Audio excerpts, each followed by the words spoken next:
विधानमंडल समीक्षा। आइए सुनते हैं विधानमंडल की समीक्षा। सबसे पहले सुनते हैं विधानसभा की समीक्षा। लेखक हैं योगेश श्रीवास्तव।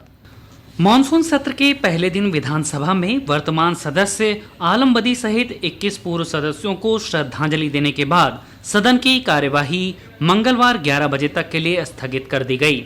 सदन की कार्यवाही शुरू होते ही नेता सदन और मुख्यमंत्री योगी आदित्यनाथ ने समाजवादी पार्टी और सदन के वरिष्ठ सदस्य आलम बदी के निधन की सूचना दी। उन्होंने कहा कि आलम बदी इस सदन के सबसे वरिष्ठ और बुजुर्ग सदस्य थे और 5वीं बार निर्वाचित होकर आए थे।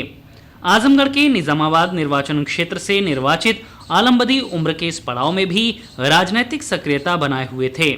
90 साल की उम्र में उनका राजनीतिक जीवन निर्विवाद छवि वाला रहा।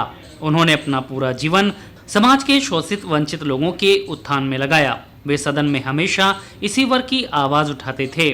नेता प्रतिपक्ष माता प्रसाद पांडे ने कहा कि अपनी पार्टी का सदस्य होने के नाते उनसे अक्सर मिलना होता था। वे इस बार भी चुनाव लड़ने की जिद पर अड़े थे। राष्ट्रीय एकता की दिशा में भी उन्होंने काफी काम किया। अपना दल के सदस्य रामनिवास वर्मा ने कहा कि एक जनप्रतिनिधि के रूप में सामाजिक सद्भाव और भाईचारे के लिए आलम बदी ने काफी कार्य किया। राजनीतिक होने के साथ उनमें समर्पण की भी भावना थी। कैबिनेट मंत्री और सुभाषपा के सदस्य ओम प्रकाश राजभर ने कहा कि सदन के वरिष्ठ और वयोवृद्ध सदस्य आलम बदी एक कुशल राजनीतिज्ञ थे। उनके निधन से इस सदन ने एक कर्मठ सदस्य को खो दिया। कैबिनेट मंत्री और निषाद पार्टी के सदस्य संजय निषाद और कांग्रेस विधानमंडल दल की नेता आराधना मिश्रा मोना ने कहा कि उनकी पहचान उनकी ईमानदारी और सादगी थी। जनसत्ता दल के सदस्य विनोद सरोज ने भी आलम बदी के निधन पर सदन में अपनी संवेदनाएं व्यक्त की। दलीय नेताओं के बाद विधानसभा अध्यक्ष सतीश महाना ने कहा कि आलम बदी के निधन पर वे उनके गांव भी गए थे। उनका रहन सहन काफी सामान्य था। वे सदन में हमेशा क्षेत्र के विकास का मुद्दा उठाते थे। आज ही विधानसभा में 21 पूर्व सदस्यों के निधन पर भी शोक व्यक्त किया गया। नेता सदन और मुख्यमंत्री योगी आदित्यनाथ ने सदन में पूर्व विधायक भोला पांडे, अमिताभ लवानिया, जगन्नाथ चौधरी, रामप्यारे आजाद, गोपीनाथ वर्मा, यशपाल सिंह, राधेश्याम भारती, संग्राम सिंह, हरिनारायण राजभर, भगवत दयाल, अरुण कुमार मुन्ना, ओमवती, मोहर सिंह, अफसर यू आजाद, तेजभान सिंह, रुद्र प्रताप सिंह, प्यारेलाल शंखवार, ओंकार सिंह, राजेंद्र त्रिपाठी और हनुमंत सिंह के निधन की सूचना देते हुए शोक जताया। नेता प्रतिपक्ष माता प्रसाद पांडे ने वर्तमान सदस्य के निधन की सूचना के साथ पूर्व सदस्यों के नाम शामिल किए जाने पर आपत्ति दर्ज कराई। उनका कहना था कि पूर्व में ये परंपरा रही है कि जिस दिन किसी वर्तमान सदस्य के निधन की सूचना दी जाती है उस दिन पूर्व सदस्यों की सूचनाएं नहीं ली जाती हैं। इस पर विधानसभा अध्यक्ष सतीश महाना ने कहा कि ऐसा नहीं है। पूर्व में भी इस तरह के कई दृष्टांत हैं, इसीलिए ये कोई नई परंपरा नहीं है। वर्तमान और पूर्व सदस्यों के निधन की सूचना के बाद 2 मिनट का मौन रखकर श्रद्धांजलि व्यक्त की गई और सदन की कार्यवाही कल तक के लिए स्थगित कर दी गई। ये थी विधानसभा की समीक्षा। अब सुनते हैं विधान परिषद की समीक्षा। लेखक हैं मुकुल मिश्रा।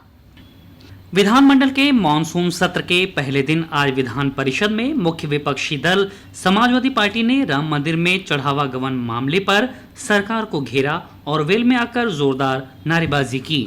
सभापति कुंवर मानवेंद्र सिंह ने सदन की कार्यवाही को 15 मिनट के लिए स्थगित किया, जिसे बाद में 20 मिनट के लिए और बढ़ा दिया गया। सरकार की ओर से जवाब देते हुए नेता सदन और उप मुख्यमंत्री केशव प्रसाद मौर्य ने कहा कि लंबे संघर्ष के बाद रामलला का मंदिर बना है। इसके लिए हमने लड़ाइयां लड़ी। रामलला का दिव्य भव्य मंदिर बना जिसे आने वाली पीढ़ियां देख पाएंगी। हमें मंदिर बनाने पर गर्व है। आज सदन की कार्यवाही पूर्वाह्न 11 बजे वंदे मातरम से हुई। सदन में पहली बार पूर्ण वंदे मातरम का गायन हुआ। इसके बाद सभापति कुंवर मानवेंद्र सिंह ने सदन में कार्य परामर्शदात्री समिति की संस्तुतियों को सदन की मेज पर रखा। प्रश्न प्रहर शांतिपूर्वक चला। शून्य प्रहर में सभापति ने सदन के पूर्व सदस्य जयप्रकाश चतुर्वेदी के निधन पर शोक व्यक्त किया। सदन ने दिवंगत आत्मा की शांति के लिए 2 मिनट मौन रखकर श्रद्धांजलि व्यक्त की।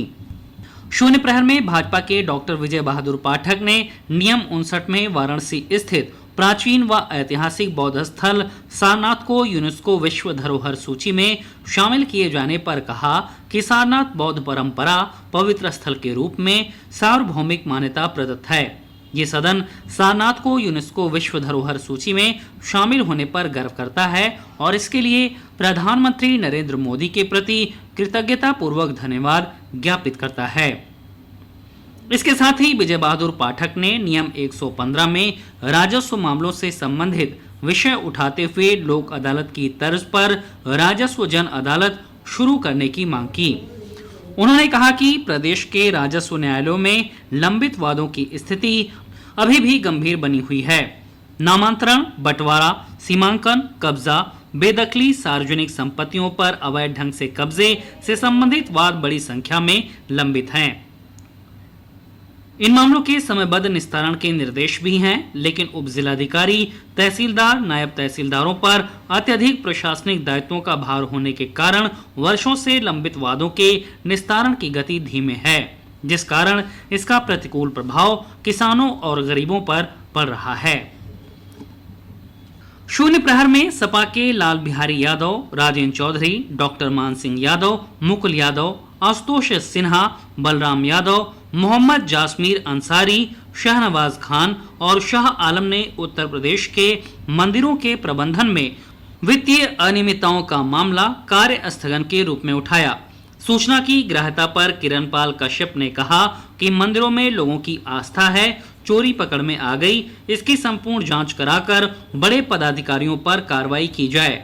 मुकुल यादव ने कहा कि मंदिर करोड़ों लोगों की आस्था का केंद्र है, दान की वस्तु सामग्री का हरण करना पाप होता है।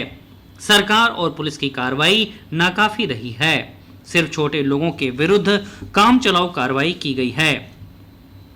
नेता प्रतिपक्ष लाल बिहारी यादव ने कहा कि केंद्र द्वारा गठित श्री राम जन्मभूमि मंदिर ट्रस्ट के 15 सदस्यों में 12 राष्ट्रीय स्वयंसेवक संघ से जुड़े हैं, जबकि 3 यूपी सरकार के प्रतिनिधि हैं। सरकार द्वारा सशक्त और निष्पक्ष जांच न होने से लोगों में चोरी की घटना के प्रति रोष है। जवाब देते हुए नेता सदन व उप मुख्यमंत्री केशव प्रसाद मौर्य ने कहा कि सूप बोले तो बोले, चलनी भी बोले। लंबे संघर्ष के बाद रामलला के मंदिर का निर्माण 500 वर्षों बाद हुआ है। इसके लिए हमने लड़ाइयां लड़ी हैं, तब जाकर मंदिर का निर्माण हुआ। उन्होंने कहा कि रामलला का दिव्य भव्य मंदिर बना है, जिसे आने वाली पीढ़ियां देख सकेंगी। हमें मंदिर बनाने पर गर्व है। सरकार का जवाब शुरू होते ही नेता प्रतिपक्ष समेत सपा के सभी सदस्य सरकार विरोधी नारेबाजी करते हुए सदन की वेल में आ गए। सभापति ने सदन को व्यवस्थित करने का निर्देश दिया, लेकिन सदस्य वेल में डटे रहे। तब सभापति ने 15 मिनट के लिए सदन की कार्यवाही को स्थगित कर दिया। इसके बाद सदन के स्थगन का समय 20 मिनट के लिए और बढ़ा दिया गया। दोबारा सदन शुरू होने के बाद भी सपा सदस्य वेल में नारेबाजी करते रहे और नेता सदन ने सरकार का पक्ष रखा। हालांकि शोर शराबे में कुछ भी सुनाई नहीं दे रहा था। निर्दलीय समूह के राज बहादुर सिंह चंदेल और डॉक्टर आकाश अग्रवाल ने प्रदेश के सहायता प्राप्त माध्यमिक विद्यालयों में कार्यरत शिक्षणेतर कर्मचारियों और सेवानिवृत्त शिक्षकों कर्मचारियों को कैशलेस चिकित्सा योजना का लाभ दिए जाने का मामला कार्य स्थगन के रूप में उठाया। नेता सदन केशव मौर्य ने कहा कि सरकार ने शिक्षकों के पक्ष में बड़ी व्यवस्था की है। कोई छूटे नहीं, कोई रूठे नहीं और कोई टूटे नहीं, इसका सरकार ख्याल रख रही है। उप मुख्यमंत्री ने कहा कि इस मामले पर मुख्यमंत्री से बात करके कोई न कोई समाधान निकाला जाएगा। हालांकि नेता प्रतिपक्ष लाल बिहारी यादव के हस्तक्षेप पर सत्ता पक्ष और विपक्ष के सदस्यों के बीच इस दौरान कुछ देर के लिए आरोप प्रत्यारोप भी लगते रहे। अभी आप सुन रहे थे विधान मंडल की समीक्षा। लेखक थे योगेश श्रीवास्तव और मुकुल मिश्रा।